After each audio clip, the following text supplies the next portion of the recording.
खोक्याच्या घरावर कारवाईची घाई का केली अशी विचारणा सुरेश धस करणार आहेत। खरं तर जिल्हाधिकारी आणि वन विभागाच्या अधिकाऱ्यांची या संदर्भात भेट घेतील सुरेश धस आणि त्यानंतर ही विचारणा करतील अशी माहिती आहे। खोक्या उर्फ सतीश भोसलेच्या शिरूर कासार गावात असलेल्या घरावर बुलडोझर फिरवण्यात आल्यानंतर वन विभागाच्या जागेवर हे अनधिकृत घर खरं तर बांधण्यात आल्याचं समोर आलं। सतीश भोसलेचं घर पाडण्याकरता इतकी घाई का केली अशी विचारणा आता सुरेश धस जिल्हाधिकारी आणि वन विभागाला करणार असल्याचं कळतंय। याविषयी अधिक माहिती घेण्याकरता थेट जाऊया आपले प्रतिनिधी हरिदास तावरे यांच्याकडून। हरिदास, का अधिक माहिती या सगळ्या संदर्भात आज धस नेमक्या याच मुद्द्यावर विचारणा करतील की हे घर तोडण्याची इतकी घाई का करण्यात आलेली आहे?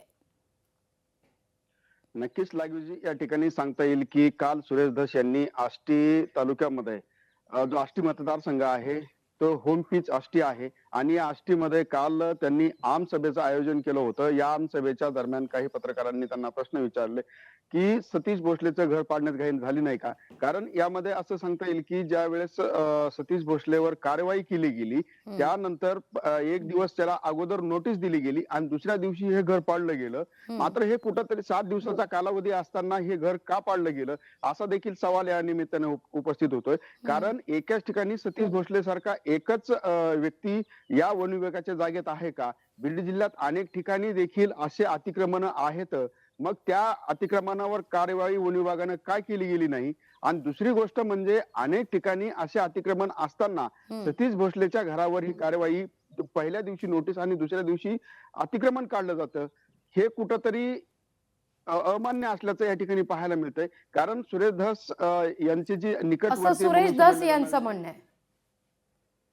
सुरेश धस यांचं म्हणणं आहे आणि विशेष म्हणजे या ठिकाणी सुरेश धसांनी आज शिरूर मध्ये प्रत्यक्षामध्ये या ठिकाणी आमसभेचं आयोजन केलेलं आहे। त्या ठिकाणी जिल्हाधिकारी असतील, वन विभागाचे अधिकारी असतील, त्या ठिकाणी हजर असणार आहेत।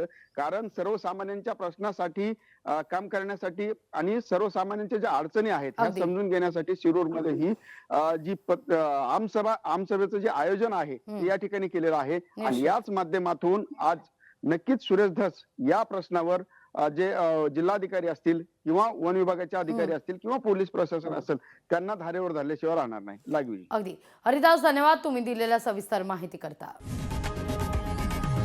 लोकशाही मराठी ऐका, पहा, जागरूक रहा।